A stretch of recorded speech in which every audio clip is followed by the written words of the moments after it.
In this how-to tutorial, I will show you how to use the break-even tool on the TradeLocker platform. Once we are logged into the TradeLocker account, you can see we have an open trade with a set take profit and stop loss. The stop loss is set beyond my entry price. If I click the break-even button from the positions window, a window pops up. I will choose my stop loss. I can also check the box that includes fees and swaps so that if my stop loss is triggered, the trade is closed at a net profit of 0.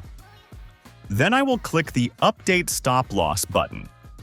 You can see on the chart window that my stop loss was moved from its original position to my entry price for a risk-free trade.